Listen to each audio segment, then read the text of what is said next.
Halo anak-anak, selamat pagi. Semoga kita dalam keadaan sehat walafiat ya. Nah baik, yang pertama saya mengucapkan selamat bergabung kepada siswa dan siswi kami di Sekolah Semak Negeri Samosir tahun pelajaran 2021-2022. Nah, eh, materi MPLS hari ini yang akan saya bawakan itu adalah mengenai kesadaran berbangsa dan bernegara. Tapi sebelum saya membawakan materi ini, terlebih dahulu saya akan memperkenalkan diri saya.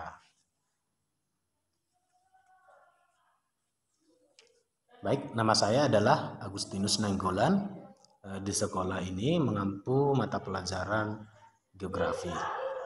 Nah, langsung saja ya. Nah, baik. Eh, Materi kesadaran berbangsa dan bernegara. Di era globalisasi ini, banyak tantangan bagi negeri kita. Namun, kesadaran berbangsa dan bernegara sudah selayaknya rakyat dan pemerintah untuk bersama-sama memberikan pemahaman bagi rakyatnya, khususnya pemuda atau kaum muda. Nah, mengingat kondisi bangsa kita sekarang, negeri kita telah mengalami penurunan kesadaran berbangsa dan bernegara. Kesadaran berbangsa dan bernegara mempunyai makna bahwa individu yang hidup dan terikat dalam kaidah dan naungan di bawah Negara Kesatuan Republik Indonesia harus mempunyai sikap dan perilaku diri yang tumbuh dari kemauan diri yang dilandasi keikhlasan atau kerelaan bertindak demi kebaikan bangsa dan negara Indonesia. Berbagai masalah yang berkaitan dengan kesadaran berbangsa dan bernegara sebaiknya mendapat perhatian dan tanggung jawab kita semua. Nah, amanat pada Undang-Undang Dasar tahun 1945 untuk menjaga dan memelihara negara Kesatuan Republik Indonesia serta kesejahteraan rakyat dapat diwujudkan. Nah, maka dari itu diperlukanlah peran pemuda bangsa untuk melakukan langkah yang konkret dalam melakukan bela negara. Nah, adapun nilai-nilai bela negara yang harus dipahami dalam penerapannya dalam kehidupan masyarakat, yang pertama itu adalah nasionalisme. Nah, nasionalisme itu sendiri memiliki arti sikap mencintai bangsa dan negara sendiri. Nah, artinya bagaimana kita mencintai tanah air kita. Itu ya, pengertian dari nasionalisme. Nah, eh, hal-hal yang harus kita lakukan untuk membina nasionalisme kita adalah yang pertama adalah mengembangkan persamaan di antara suku bangsa penghuni Nusantara. Nah, yang kedua adalah mengembangkan sikap toleransi. Nah, mengembangkan sikap toleransi contohnya bagaimana kita menghargai budaya orang lain. Nah, atau bagaimana kita menghargai agama orang lain. Itu contohnya ya. Nah, yang berikutnya adalah memiliki rasa senasib dan sepenanggungan di antara sesama bangsa Indonesia. Next. Nah, yang berikutnya adalah ada beberapa hal yang harus kita hindari dalam memupuk semangat nasionalisme. Nah, yang pertama adalah sukuisme. Nah, sukuisme ini adalah menganggap bahwa bangsa kita paling baik. Contohnya bangsa Batak. Nah, menganggap kalau bangsa Batak itu lebih baik daripada bangsa lain. Nah, itu tidak boleh seperti itu ya. Karena kita ini satu di Negara Kesatuan Republik Indonesia. Nah, itu tadi sukuisme. Nah, yang berikutnya adalah chauvinisme ya. Chauvinisme ini menganggap bangsa sendiri paling unggul. Nah, atau chauvinisme ini bisa juga disebut dengan nasionalisme yang berlebihan ya, nasionalisme yang berlebihan. Nah, lanjut yang berikutnya adalah ekstremisme. Ekstremisme ini adalah sikap mempertahankan pendirian dengan berbagai cara. Nah, kalau perlu dengan kekerasan dan senjata. Nah, ekstremisme ini hampir sama dengan fasisme, ya, fasisme. Jadi ini biasanya menggunakan kekerasan, ya. Kamu tidak benar, saya yang paling benar. Nah, kira-kira seperti itu contohnya. Kalau di materi sejarah ada itu ya. Contohnya itu adalah masa pemerintahan Hitler di Jerman ya. Nah, itu menggunakan ekstremisme atau masa pemerintahannya itu fasisme. Ya. Nah, yang berikutnya adalah provinsialisme. Nah, provinsialisme ini artinya sikap selalu berkutat dengan provinsi atau daerah sendiri. Nah, sikap patriotisme itu adalah sikap sudi berkorban segala-galanya, termasuk nyawa sekalipun untuk mempertahankan dan kejayaan negara. Nah, berikut ciri-ciri patriotisme adalah yang pertama itu adalah cinta tanah air, yang kedua rela berkorban untuk kepentingan bangsa dan negara, yang ketiga menempatkan persatuan dan kesatuan di atas kepentingan pribadi atau golongan. Nah, yang berikutnya berjiwa pembaharu. Nah, yang berikutnya lagi adalah tidak kenal menyerah dan putus asa. Nah, baik. Implementasi sikap patriotisme dalam kehidupan sehari-hari, ya, bagaimana implementasinya? Nah, yang pertama itu dalam kehidupan keluarga. Apa kira-kira yang bisa kita lakukan untuk membuat sikap patriotisme kita menjadi lebih baik? Nah, yang pertama, kalau di kehidupan keluarga kita, nah kita bisa menyaksikan film-film perjuangan. Ya, hari ini sudah gampang, tinggal kemauan kita. Kita tinggal searching internet, kita menonton film-film perjuangan, itu sudah menjadi bentuk sikap patriotisme kita. Nah, yang kedua adalah membaca buku yang bertema tentang perjuangan. Nah, yang berikutnya adalah mengibarkan bendera merah putih pada hari-hari tertentu. Misalkan tanggal 17 Agustus biasanya kita itu menancapkan bendera ya, mengibarkan bendera di depan rumah kita misalnya. Nah, itu adalah contoh dari sikap patriotisme itu sendiri. Nah, yang kedua dalam kehidupan sekolah, yang pertama kita melaksanakan upacara bendera. Baru yang berikutnya mengaitkan mata pelajaran dengan nilai-nilai perjuangan. Nah, nilai-nilai perjuangan contohnya semangat belajar itu harus kau laksanakan di sekolah. Itu adalah menunjukkan bahwa kamu itu mempunyai sikap patriotisme yang tinggi dan belajar sungguh-sungguh tentunya. Nah, yang ketiga adalah di kehidupan masyarakat. Nah, di kehidupan masyarakat itu kita bisa mengembangkan sikap kesetiakawanan sosial di lingkungan, memelihara kerukunan di antara sesama warga.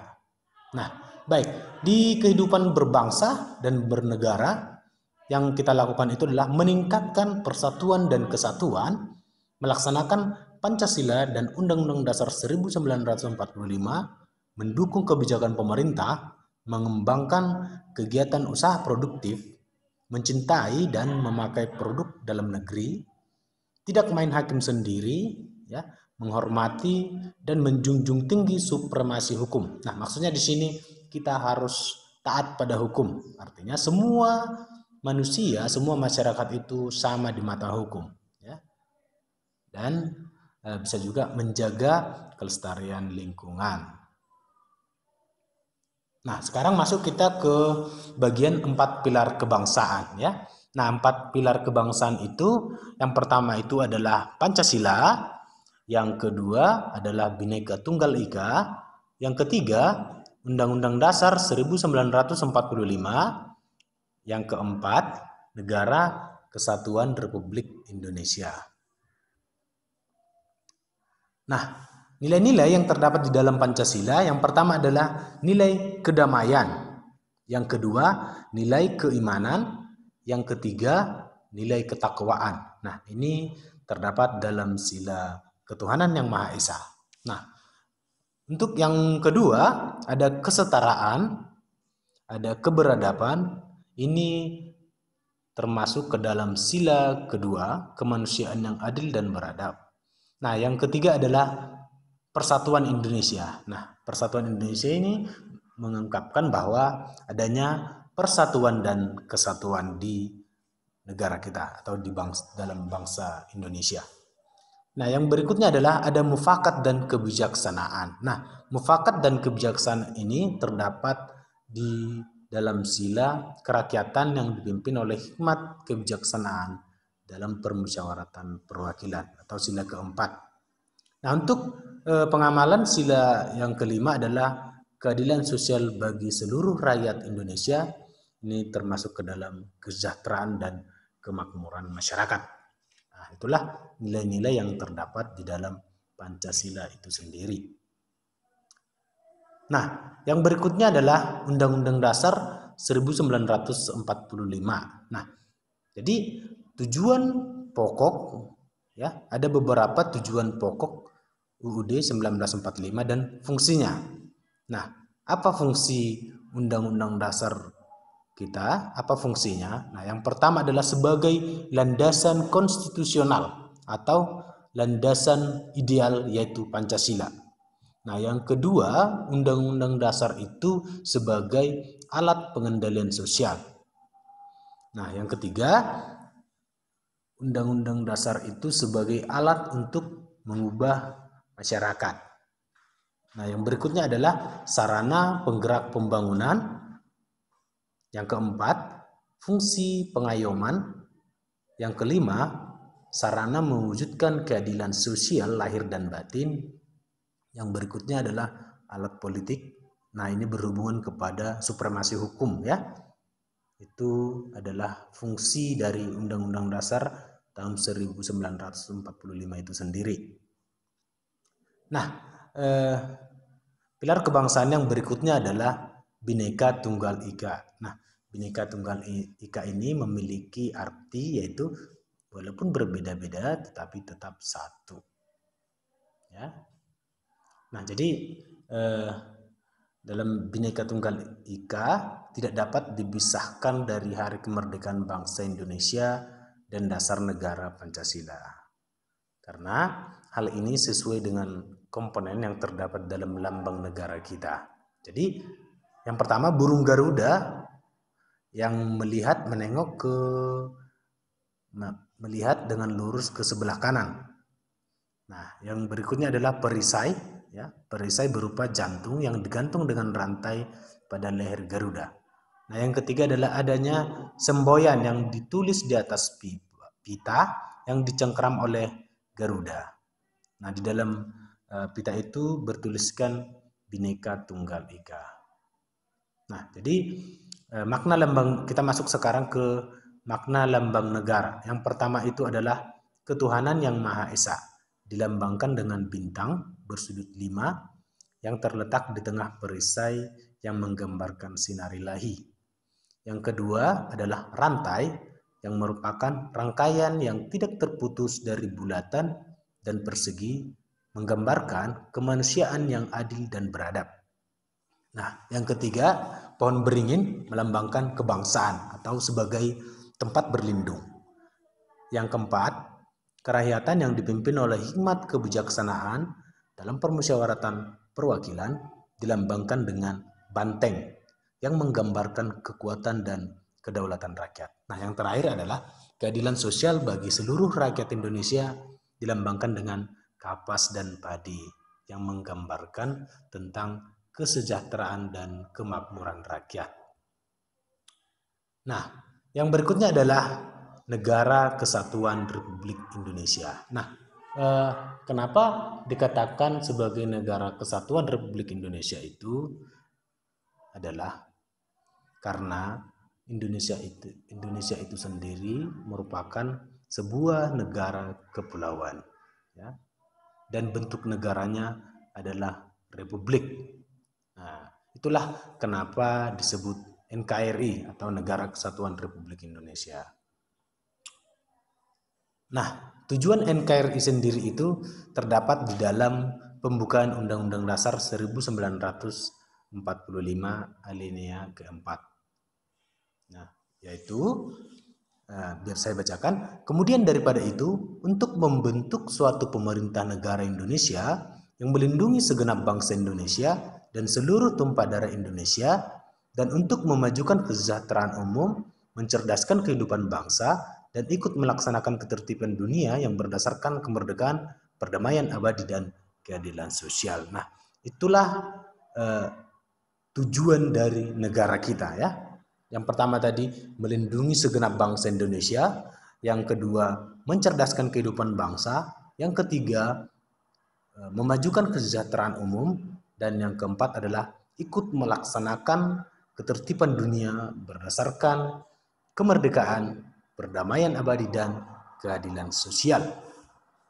Nah, sekarang masuk kita ke fungsi 4 pilar kebangsaan ya. Nah, tadi biar saya ingatkan lagi, ada 4 pilar kebangsaan itu. Yang pertama adalah Pancasila, yang kedua Undang-Undang Dasar 1945, yang ketiga Bhinneka Tunggal Ika, dan yang keempat adalah Negara Kesatuan Republik Indonesia. Nah, adapun fungsi-fungsi dari 4 pilar kebangsaan itu, yang pertama adalah sebagai tombak untuk tetap kokohnya berdirinya bangsa. Nah, yang kedua adalah menginspirasi rakyat Indonesia untuk kembali ke revolusi atau tujuan yang benar. Yang ketiga adalah menjaga kemurnian Undang-Undang Dasar 1945. Yang keempat, membangun kepahaman tentang jiwa bangsa secara utuh. Nah, yang kelima adalah membangun karakter bangsa. Nah, yang keenam, membentuk watak dan peradaban bangsa yang bermartabat dalam rangka mencerdaskan kehidupan bangsa.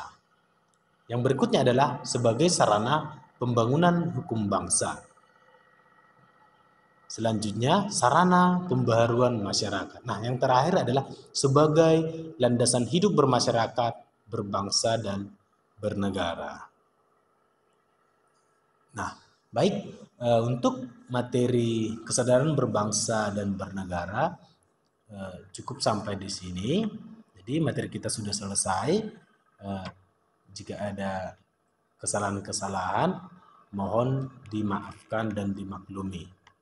Jadi dalam masa pandemi ini kita tetap, jangan lupa ya, kita tetap mematuhi protokol kesehatan. Yang pertama itu adalah dengan memakai masker, mencuci tangan, dan juga menjaga jarak ya, menjaga jarak, baru mengurangi mobilitas. Jadi untuk hari ini sekian yang bisa saya sampaikan. Saya mengucapkan terima kasih. Salam sehat.